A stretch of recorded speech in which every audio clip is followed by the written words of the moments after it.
I'm gonna break down my exact 36-hour week as a multimillionaire in 4 steps. This is how just last week I was able to shoot 13 podcasts, go to an NBA game, run an Ironman, be present with my kids, and still grow my business. Back in the day, I used to just work. I'd stay up till 2 in the morning and I would eat crap food. And then I would go to work the next morning and go from meeting to meeting. And then in the afternoon, my brain would be dead and I'm trying to make these decisions around product and marketing and biz dev, and nothing worked. And then eventually, I gave myself permission to change my schedule to map to my energy, and everything shifted. Here's the strategy. People are always talking about time management. You can't manage time. You can only manage the energy that you've got within that time. First off, you have to work out and eat clean. I can tell the difference when I have sugar or things are not good for me. Second thing is you need to decide what do you do in the morning versus what do you do in the afternoon? Because most people, they're incredibly creative and resourceful in the morning, whereas in the afternoon, maybe that's better where you're gonna collaborate and talk to other people.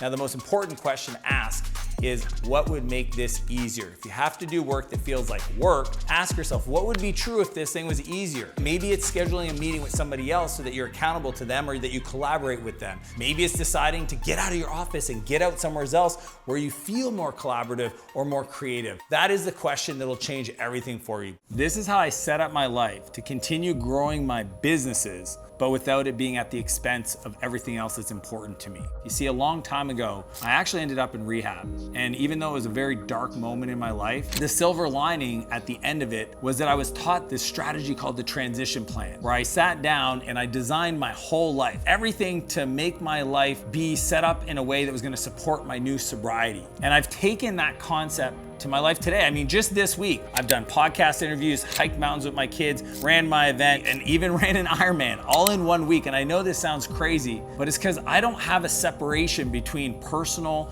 and work.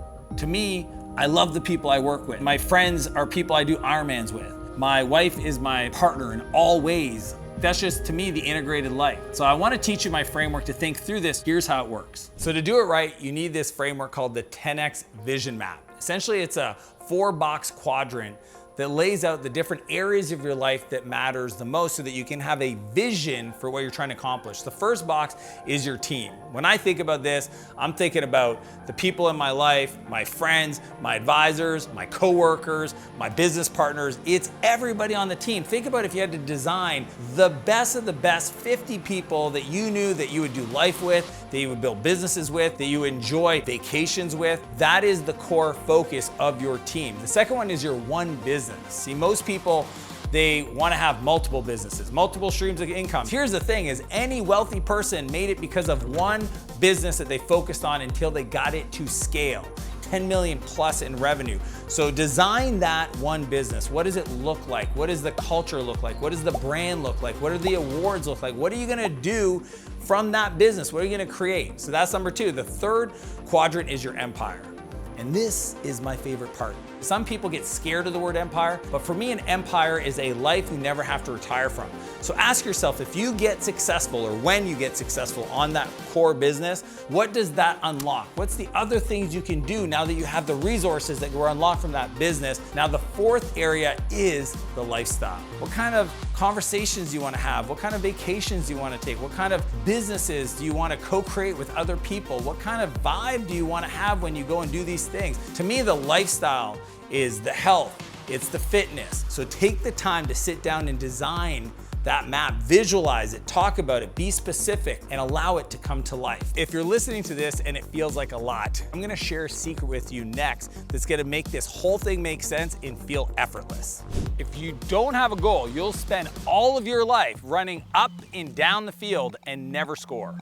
Before I started my company Spheric when I was 24, I tried in business, failed. So I started reading books, and there's 2 books that absolutely changed my thinking. It was 7 Habits of Highly Effective People and Good to Great by Jim Collins. Those laid the foundation for me of understanding how goals work. So to do this, I have this framework I teach called the Slingshot Planner. If I'm working with you, I'm just gonna draw these boxes and go 3 years from now. Let's talk about the numbers. Let's talk about the revenue. Let's talk about the team size, 3-year target, a 2-year, and a 1-year. Then I take out another piece of paper from now to 12 months from now. We break it up into 4 quarters and we do the same thing. What are the numbers, the team size, the revenue, the other metrics? For each quarter, we want to do 1 new thing and 2 upgrades. I'm actually gonna force you to only pick 1 new thing per quarter. So if that's Facebook ads, if that's strategic partnerships, if that's a new product suite, I want you to literally constrain yourself that you only have 4 shots on goal this year, this quarter,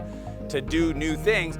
But then I'm gonna invite you to look at what you're currently doing that's kind of working, but you haven't really put enough resources behind it, and choose 2 projects that are upgrades. So now you have a clear understanding how to think strategically in your goals. The next process, if you don't understand this, you will take all this momentum, all this excitement and flush it down the drain, because it requires a way to plan, and not having that means you're gonna literally just run in circles. You know, the day before you go on vacation, you get 3 times as much done than any other normal day? Why is that? Well, here's what I've learned. I used to be that guy that would just work a little bit, feel really good about myself, and then take a couple hours off. I didn't have a strategy. And then I read a book by David Allen, and everything changed. It's called Getting Things Done. The way I work is completely different. I have a place for all the crazy distractions that come into my world so I can be incredibly productive. Here's how it works. So I'm here in Scottsdale for a week, and this is how I plan that week. First thing I do is I pull up my iPad, and I have this template that I use. I take all the activities, commitments, things that I already had to do before I came. Then I add to that list, and I add everything that I would like to do, the people I'd love to meet, the different companies that I want to connect with, maybe the other podcasts I want to be on. So I have this complete list, and I look at the 7 days, and I design it by 3 parts. I have the morning, the afternoon, and the night, and I take all the ingredients of that perfect week and I move them over into the different time slots, and I'm batching things together so the energies flow. Once I have all those parts in there and I see what fits, what doesn't, and I make some concessions, then I give that to my assistant to start executing. The logistics, the timing, the travel time, all of it, it's on her to figure it out and then only bring back to me where there's conflicts. So that's my 4-step process for how to design the perfect week. But if you want to go deeper on managing your energy, then be sure to check out my video on managing your ADHD without medication. So click the link and I'll see you on the other side.